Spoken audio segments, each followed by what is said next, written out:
Good evening children. So ഇനി നമുക്ക് next ലെസണിലേക്ക് പോവാം. ദാറ്റ് ഈസ് ലെസൺ 4, സംഗതി കാ പ്രഭാവ്.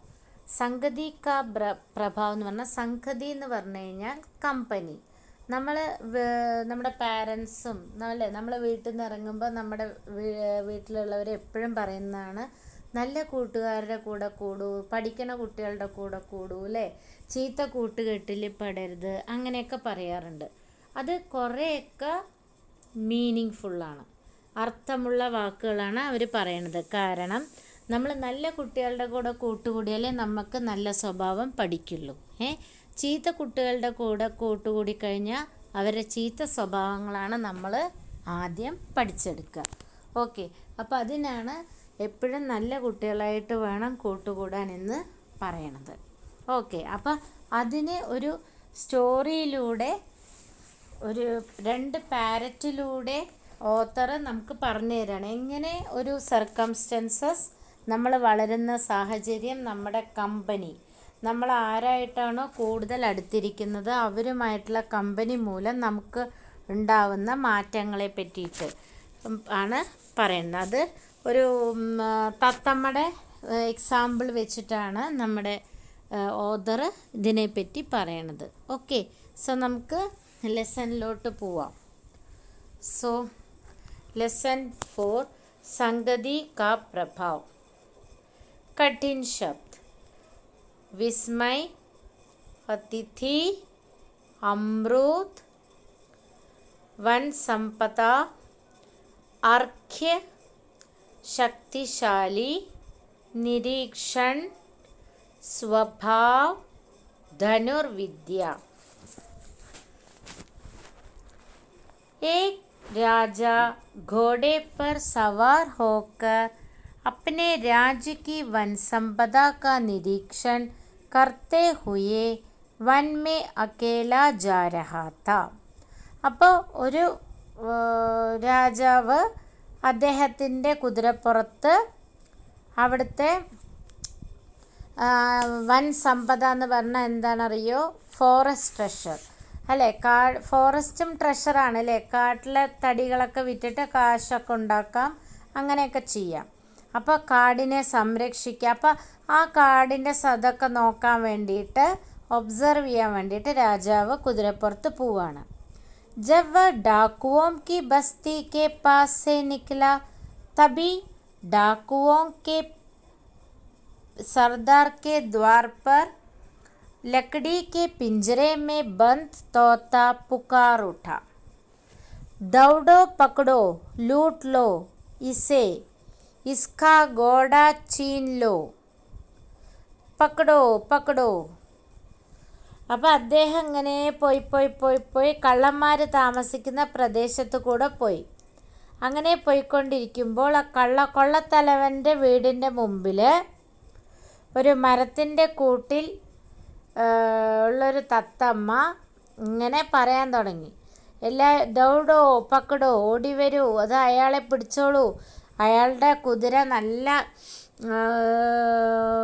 ആ കുതിരേനെ പിടിച്ചെടുത്തോളൂ, ഓടി വരൂ, പിടിക്കൂ എന്നൊക്കെ പറയണം. ചീനിലോ എന്നൊക്കെ പറഞ്ഞാൽ അത് എടുത്തോളെ. കള്ളന്മാരങ്ങനെയല്ലേ, നമ്മുടെ സമ്മതം ചോദിച്ചിട്ടാണോ, അല്ലേ? നമ്മുടെ തട്ടിപ്പറിക്കുക ചെയ്യുക. രാജ തുരന്ത് സമജ് ഗയാ കി വ ഡാക്കുവോം കി ബസ്തി മേ ആ ഗയാ ഹേ. അപ്പോൾ ഈ തത്തയുടെ ഇത് കേട്ടപ്പോൾ തന്നെ അദ്ദേഹത്തിന്, രാജാവിന് മനസ്സിലായി താൻ വന്ന് അകപ്പെട്ടിരിക്കുന്നത് കള്ളന്മാരുടെ താമസിക്കുന്ന ഏരിയയിലാണ് എന്ന്. उसने घोड़े को बड़ी तेजी से दौड़ाया, इससे राजा का शक्तिशाली घोड़ा दूर निकल आया. അപ്പോൾ വേഗം അദ്ദേഹം എന്ത് ചെയ്തു? അദ്ദേഹം തൻ്റെ കുതിരേനെ സ്പീഡിൽ ഓടിച്ചു, അല്ലേ? അങ്ങനെ ഓടിച്ചു പോയി. डाकुओं ने उसका पीछा नहीं किया, क्योंकि जब तक वे बाहर आए तब तक राजा घने जंगल में ओंचल हो चुका था. അപ്പോൾ അവരെ പിന്നാലെ പോയില്ല രാജാവിൻ്റെ. അവർക്ക് ആരാന്നേ അറിയില്ല. കാരണം രാജാവിൻ്റെ കുതിര അത്ര സ്പീഡിൽ അവിടുന്ന് പോയി കഴിഞ്ഞിരുന്നു. ഇവരൊക്കെ വീട്ടിൻ്റെ ഉള്ളിൽ നിന്നൊക്കെ പുറത്ത് വരുമ്പോഴേക്കും. उन्हें यह भी पता नहीं चला कि वह कौन था और कैसा था. അപ്പോൾ അവിടെയുള്ളവർക്ക് ഇനി മനസ്സിലായില്ലേ ഇതാരാണ് ഇതിൽ കൂടെ പാസ് ചെയ്ത് എന്ന് പോലും അവർക്ക് മനസ്സിലായില്ല എന്നാണ് പറയണത്. ഓക്കെ. ആകെ ജാനെ പർ രാജാക്കോ മുനിയോം കാ ആശ്രം മില. പിന്നെയും കുറച്ച് ദൂരം ഇങ്ങനെ നമ്മുടെ രാജാവ് പോയി കഴിഞ്ഞപ്പോൾ മുനിയുടെ ആശ്രമം കണ്ടു. മുനിമാരൊക്കെ താമസിക്കുന്ന ആശ്രമം. വഹാം ആം ഔർ അമ്രൂദ് കെ വൃക്ഷോം പർ തോത്തെ ബൈഠേ ഥേ. അപ്പോൾ അവിടെ മാവ് മരത്തിലും പിന്നെന്താ പേരയ്ക്ക മരത്തിലും, അമ്രൂദ് പറഞ്ഞാൽ ഗ്വാവയാണ്, അതിലെ പേരയ്ക്ക മരത്തിലും തത്തകൾ ഇരിക്കുന്നുണ്ടായിരുന്നു. ഉന്നേം ദേഖ്തേ ഹി ഏക് തോത്ത ബോല. ഈ രാജാവിനെ കണ്ടതും ഒരു തത്തമ്മ വർത്താനം പറയാൻ തുടങ്ങി. ആയിയെ രാജൻ ആപ്കാ സ്വാഗത് ഹേ. അരേ അതിഥി പധാരെ ഹേ, അർഖിലാവോ ആസൻ ലാവോ. അപ്പോൾ ആ തത്ത എന്താ പറഞ്ഞത്? വരൂ രാജൻ, ഈ ആശ്രമത്തിലേക്ക് അങ്ങേക്ക് സ്വാഗതം. എന്നിട്ട് ഉള്ളിലേക്ക് വിളിച്ചു പറഞ്ഞു, ദാ അവിടെ നമ്മുടെ അവിടെ അതിഥി വരുന്നുണ്ട്, അദ്ദേഹത്തിനെ സ്വീകരിക്കാനുള്ള ഓഫറിങ്സൊക്കെ കൊണ്ടുവരൂ, അദ്ദേഹത്തിന് ഇരിക്കാൻ സ്റ്റൂളൊക്കെ കൊണ്ടുവരൂ എന്ന് പറയണം. തബി മുനി കുട്ടി സെ ബാഹർ ആ ഗയേ. ഉന്നോനെ രാജാ കാ സ്വാഗത് കിയ. അപ്പോഴാണ് മുനി തൻ്റെ ആശ്രമത്തിൽ നിന്ന് പുറത്തു വരുമ്പോൾ രാജാവിനെ കാണുന്നു, അദ്ദേഹത്തെ സ്വീകരിച്ചിരുത്തുന്നു. രാജാനെ മുനിക്കോ സാരി ബാത് ബത്തായി തഥാ വിസ്മയ സെ പൂച്ച ഏക് ഹി ജാതി കെ പക്ഷിയോം കെ സ്വഭാവ മേ ഇത്തനാ അന്തർ ക്യോ. അപ്പോൾ അദ്ദേഹം വഴിയിൽ നടന്ന കാര്യങ്ങൾ മുഴുവൻ മുനിയോട് പറഞ്ഞു. എന്നിട്ട് അതിനുശേഷം അദ്ദേഹത്തിനൊരു സംശയം ഉണ്ടായിരുന്നു. ഒരേ ജാതിയിൽപ്പെട്ട പക്ഷികൾ, പക്ഷെ സ്വഭാവത്തിന് ഇത്ര വ്യത്യാസം ഉണ്ടാവുമോ? മുനി കെ ബദലെ തോത്താഹി ബോല. അപ്പോൾ മുനി ഉത്തരം പറയുന്നതിന് മുമ്പേ തന്നെ നമ്മുടെ വർത്താനം പറയണ തത്തമ്മയാണ് ഞാൻ ഉത്തരം പറയാ പറഞ്ഞിട്ട് പറഞ്ഞു. രാജൻ, ഹം ദോനോ ഏക് ഹി മാതാപിതാ കി സന്താൻ ഹെ. എന്താണ്, ഞങ്ങൾ രണ്ടുപേരും ഒരേ അച്ഛനമ്മയുടെ മക്കളാണ്, ഒരേ അച്ഛൻ്റെ അമ്മയുടെയും മക്കളാണ്. കിന്തു ഉസ് തോത്തെ കോ ഡാക്കു ലേ ഗയേ തേ ഓർ മേ മുനി കെ ആശ്രമേ ആ ഗയാ. ഞങ്ങളിൽ ഒരാളെ ആ കൊള്ളക്കാരാണ് കൊണ്ടുപോയത്, കള്ളന്മാരാണ് പിടിച്ചുകൊണ്ടുപോയത്. അതേസമയം ഞാൻ വന്ന് പെട്ടതോ മുനിമാരുടെ ആശ്രമത്തിലാണ്. വ ഡാക്കുओं की बातें सुनता है और मैं मुनियों के वचन सुनता हूँ. അപ്പോൾ ആ തത്ത എന്താ എപ്പോഴും കേൾക്കുന്നത്? അവരുടെ എനിമീസിൻ്റെ വർത്താനം. അതങ്ങനെ ഇരിക്കുള്ളൂ. അപ്പോൾ അതാണ് പഠിക്കുന്നത് അത്. ഓക്കെ. വ ഡാക്കുओं की बात सुनता है, അത് വളരെ ഇമ്പോർട്ടൻ്റ് ആണ്. മനസ്സിലായോ?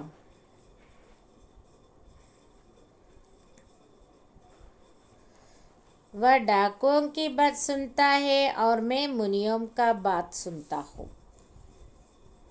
आपने स्वयं ही देख लिया कि किस प्रकार संगति के असर से प्राणियों में गुण या दोष आ जाते हैं. അപ്പോൾ താങ്കൾ സ്വയം കണ്ടില്ലേ രാജൻ, എങ്ങനെയാണ് കമ്പനിയുടെ അല്ലേ, നമ്മുടെ കമ്പനി എങ്ങനെ നമ്മളെ ഇൻഫ്ലുവൻസ് ചെയ്യണു എന്നുള്ളത് മനസ്സിലായില്ലേ? പറയാണ്.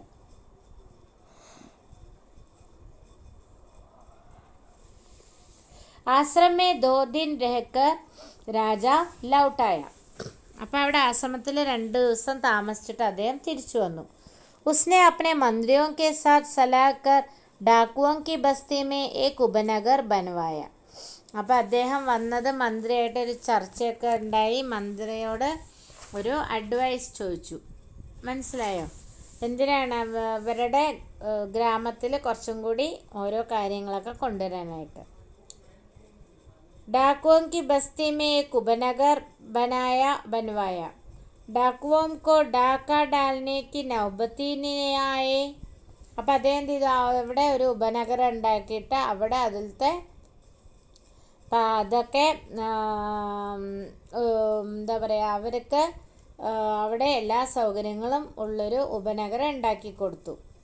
डाकुओं को डाका डालने की नौबत ही न आए. इसलिए उनके परिवार के हर सदस्य को कुछ ना कुछ काम सौंप दिया. അപ്പോൾ ഈ രാജാവ് ഇതൊക്കെ ഉണ്ടാക്കുക മാത്രമല്ല അതിലവരുടെ ഓരോ വീട്ടിലത്തെയും അറ്റ്ലീസ്റ്റ് ഒരാൾക്കെങ്കിലും അവിടെ അവർ ജോലി കൊടുത്തു. डाकुओं को डाका डालने की नौबत ही न आई, इसलिए उनके परिवार के हर सदस्य को कुछ ना कुछ काम सौंप दिया. इससे उनकी रोजी रोटी ആരാം സെ ചലനെ ലഗി. അപ്പോൾ അദ്ദേഹം എന്ത് ചെയ്തു, അദ്ദേഹം ഇവർക്ക് ആ വീട്ടിലത്തെ അറ്റ്ലീസ്റ്റ് ഒരാൾക്കെങ്കിലും ഒരു ജോബ് മസ്റ്റായിട്ട് കൊടുത്തു. പിന്നെ അവിടെ അവരൊക്കെ ഓരോ പണിക്ക് പോകാൻ തുടങ്ങി. ഒക്കെ വൈകുന്നേരം വരുമ്പോൾ കറക്റ്റായിട്ട് പൈസയും അല്ലേ കൂലിയും വാങ്ങാൻ തുടങ്ങി. അപ്പോൾ അതുകൊണ്ട് പിന്നെ അവർക്കപ്പോൾ അങ്ങനെ ഇതൊക്കെ കിട്ടിക്കഴിഞ്ഞാൽ പിന്നെ കക്കാൻ പോകേണ്ട ആവശ്യമില്ലല്ലോ. പിന്നെ അവിടെ ഒരു ചെറിയ സ്കൂള് തുറന്നു. जिसमें उनके बच्चों को पढ़ाई लिखाई तथा धनुर्विद्या सिखाई जा सके और उन्हें अच्छे संस्कार में भी पैदा किया जा सकता है.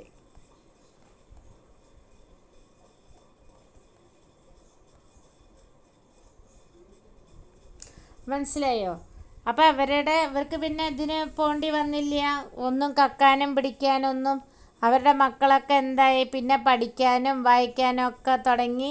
അതിൻ്റെ ഇടയിൽ അവർ ആർച്ചറി ഉപയോഗിക്കുന്ന അല്ലേ ആ ധനുർവിദ്യ അതിൻ്റെ ഇതൊക്കെ പഠിച്ചു. എങ്ങനെ യുദ്ധം ചെയ്യണം, എന്തൊക്കെ സാധനങ്ങൾ എടുത്തിട്ട് വേണം, അല്ലെങ്കിൽ എന്തൊക്കെ ടൂൾസ് എടുക്കണം എന്നുള്ളതൊക്കെ അവർ പഠിക്കാൻ തുടങ്ങി. രാജയ്ക്ക് നാഗരികോं के संपूर्ण विकास हेतु राजा अन्य योजनाएं भी बनाने लगा. इस प्रकार राजा ने बुरे लोगों को सुधरने का मौका दिया तथा उनके लिए ज़रूरी साधन उपलब्ध कराए.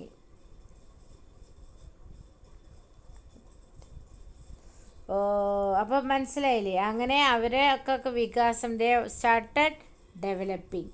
അവരുടെ തോട്ട്സും എല്ലാം ഡെവലപ്പ് ചെയ്തിട്ടുള്ളതാണ്. അപ്പോൾ അവർക്ക് പിന്നെ വേറെ എന്തിനെ പറ്റിയിട്ടും ആലോചിക്കേണ്ട ആവശ്യമില്ല. അങ്ങനെ അത് സമ്പൂർണ്ണ ഡെവലപ്മെൻറ്റാണ് അവിടെ നടക്കുന്നത്. അപ്പോൾ വേറെ ചില പ്ലാനുകളും അദ്ദേഹത്തിന് ഉണ്ടായിരുന്നു. इस प्रकार राजा ने बुरे लोगों को सुधरने का मौका दिया तथा उनके लिए ज़रूरी साधन उपलब्ध कराए.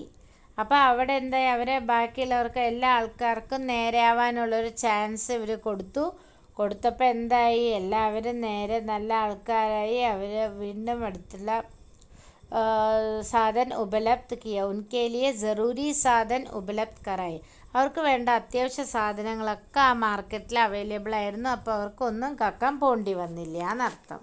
അപ്പോൾ കണ്ടു, ഒരേ ജാതിയിലുള്ള തത്തമ്മകൾ അല്ലേ, ഒരേ ഫാമിലിയാണ്. പക്ഷെ അവർ വളർന്ന സാഹചര്യം, ആരോടുകൂടിയാണോ കൂട്ടുകൂടുന്നത്, അതെല്ലാം നോക്കിയിട്ടാണ്, അവരുടെ കമ്പനി നോക്കിയിട്ട് അവർക്ക് എന്തായി, വേറെ വേറെ സ്വഭാവങ്ങളായി. ഇഷ്ടമായോ കഥ എല്ലാവർക്കും? Okay. So thank you children. That's all for today.